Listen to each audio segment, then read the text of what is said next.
ಇದರ ಜೊತೆಗೆ ಈಗ ಜಾತಿ ಗಣತಿ ವರದಿ ವಿಚಾರವಾಗಿ ಪ್ರತಾಪ್ ಸಿಂಹ ಕೂಡ ರಿಯಾಕ್ಟ್ ಮಾಡಿದ್ದಾರೆ. ಇನ್ಫ್ಯಾಕ್ಟ್ ಈ ವರದಿ ಬಗ್ಗೆ ಕಾಂಗ್ರೆಸ್ನಲ್ಲೇ ಗೊಂದಲ ಇದೆ ಅಂತ ಹೇಳಿ ಮೈಸೂರಿನಲ್ಲಿ ಬಿಜೆಪಿಯ ಮಾಜಿ ಸಂಸದ ಪ್ರತಾಪ್ ಸಿಂಹ ಆರೋಪಿಸಿದ್ದಾರೆ. ಸಿದ್ದರಾಮಯ್ಯ ತನ್ನ ಪಕ್ಷ ಹಾಗೂ ಪ್ರತಿಪಕ್ಷವನ್ನ ಕುರಿ ಮಾಡ್ತಾ ಇದ್ದಾರೆ, ವಾಸ್ತವ ವಿಚಾರ ಮರೆಮಾಚೋದಕ್ಕೆ ಜಾತಿ ಗಣತಿ ಮೂಲೆಗೆ ತಂದಿದ್ದಾರೆ ಅಂತ ಆರೋಪಿಸಿದ್ದಾರೆ. ಎಲ್ಲದರಲ್ಲೂ ಕೂಡ ಜಾತಿ ಗಣತಿಯದ್ದೇ ಸದ್ದು ಗದ್ದಲ ನಡೀತಾ ಇದೆ. ನಿಜಕ್ಕೂ ಹೇಳಬೇಕು ಅಂದರೆ ಸಿದ್ದರಾಮಯ್ಯನವರು ಎಂತಹ ಒಬ್ಬ ರಾಜಕಾರಣಿ ಯಾವ ರೀತಿ ರಿಯಲ್ ಇಶ್ಯೂಸನ್ನು ಡಿಫ್ಲೆಕ್ಟ್ ಮಾಡ್ಬೋದು ಅನ್ನೋದನ್ನು ಇದ್ರ ಮುಖಾಂತರ ಸಾಬೀತು ಮಾಡಿದ್ದಾರೆ. ಒಂದು ಕಡೆ ಪಕ್ಷ, ಇನ್ನೊಂದು ಕಡೆ ವಿಪಕ್ಷ, ಇಬ್ಬರನ್ನೂ ಕೂಡ ಕುರಿ ಮಾಡೋದ್ರಲ್ಲಿ ಅವರು ಯಶಸ್ವಿಯಾಗಿದ್ದಾರೆ. ರಿಯಲ್ ಇಶ್ಯೂಸನ್ನು ಬಿಟ್ಬಿಟ್ರು, ಎಲ್ಲ ಕಡೆ ಡಿಫ್ಲೆಕ್ಟ್ ಮಾಡಿದ್ದಾರೆ. ಒಂದು ಕಡೆ ಈ ಜಾತಿ ಗಣತಿ ಈ ಸಂಖ್ಯಾ ಆಧಾರದ ಮೇಲೆ ಹೊರಬಿದ್ದು ಕೂಡಲೇ ಇವತ್ತು ಡಿ ಕೆ ಶಿವಕುಮಾರ್ ಅವರು ಒಕ್ಕಲಿಗರ ಸಂಖ್ಯೆ ಕಮ್ಮಿ ಆಯಿತು ಅಂತೇಳಿ ಹೇಳಿ ಒಕ್ಕಲಿಗರ ಶಾಸಕರ ಸಭೆಯನ್ನು ಕರೆದಿದ್ದಾರೆ. ಇನ್ನೊಂದು ಕಡೆ ಲಿಂಗಾಯತರ ಸಂಖ್ಯೆ ಕಮ್ಮಿ ಆಯಿತು ಅಂತೇಳಿ ಹೇಳಿ ಶಾಮನೂರು ಶಿವಶಂಕರಪ್ಪನವರು ಅಪಸ್ವರ ಎತ್ತಿದ್ದಾರೆ, ಅವರು ಕೂಡ ಮಾತನಾಡ್ತಾ ಇದ್ದಾರೆ. ಮತ್ತೊಂದು ಕಡೆ ದಲಿತ ನಾಯಕರು ನಮ್ಮ ಸಂಖ್ಯೆ 1 ಕೋಟಿಗಿಂತ ಜಾಸ್ತಿ ಇದೆ ಅಂತೇಳಿ ಭಾಳ ಒಳಗಿಂದ ಒಳಗೆ ಖುಷಿ ಪಟ್ಕೊಂಡು ನಮಗೆ ಮುಖ್ಯಮಂತ್ರಿ ಸ್ಥಾನದಿಂದಲ್ಲ ನಾಳೆ ಲಭ್ಯವಾಗ್ಬೋದು ಅಂತ ಯೋಚನೆ ಮಾಡ್ತಿದ್ದಾರೆ. ಆದರೆ ಸಿದ್ದರಾಮಯ್ಯನವರ ತಂತ್ರಗಾರಿಕೆ, ಅವರು ಇಟ್ಕೊಂಡಿರುವಂಥ ದುರುದ್ದೇಶದ ಬಗ್ಗೆ ಯಾರು ಯೋಚನೆ ಮಾಡ್ತಿಲ್ಲ.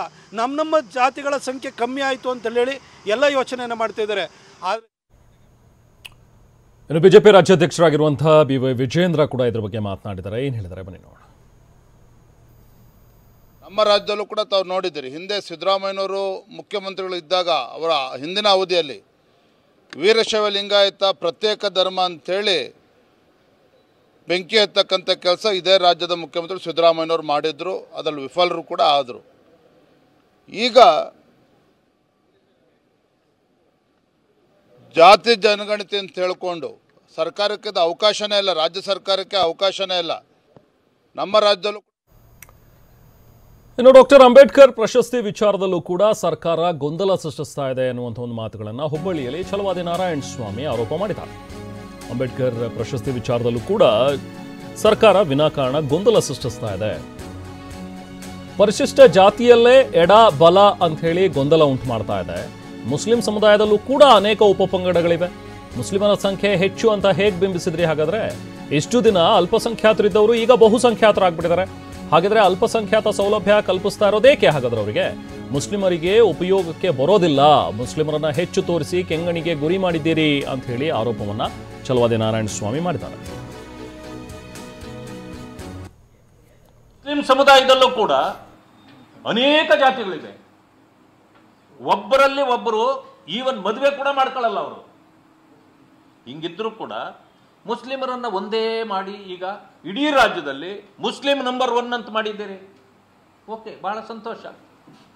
ನೀವು ಮುಸ್ಲಿಮರನ್ನ ಒಂದು ಮಾಡಿ ಅಲ್ಪಸಂಖ್ಯಾತರು ಅನ್ನೋರನ್ನ ನೀವು ಬಹುಸಂಖ್ಯಾತರು ಮಾಡಿದ್ದೀರಿ. ಇದೇ ನಿಮ್ಮ ಸಾಧನೆ. ಅಂದಮೇಲೆ ಇನ್ನು ಅಲ್ಪಸಂಖ್ಯಾತರ ವಸತಿ ಇದು ಯಾಕೆ ಬೇಕು? ಅವರಿಗೆ ಟ್ಯಾಗ್ ಯಾಕೆ ಬೇಕು? ಈಗ ಅವರು ಬಹುಸಂಖ್ಯಾತರು, ಲಿಂಗಾಯತರು ಅಲ್ಪಸಂಖ್ಯಾತರು, ಅವರು ತಳಗಡೆ ಬರೋರೆಲ್ಲ ಇನ್ನು ಅಲ್ಪಸಂಖ್ಯಾತರೇ. ಹಾಗಿದ್ದ ಮೇಲೆ ಅವರಿಗೆ ನೀವು ಅಲ್ಪಸಂಖ್ಯಾತರು ಅಂತ ಯಾಕೆ ಹೇಳ್ತೀರಿ?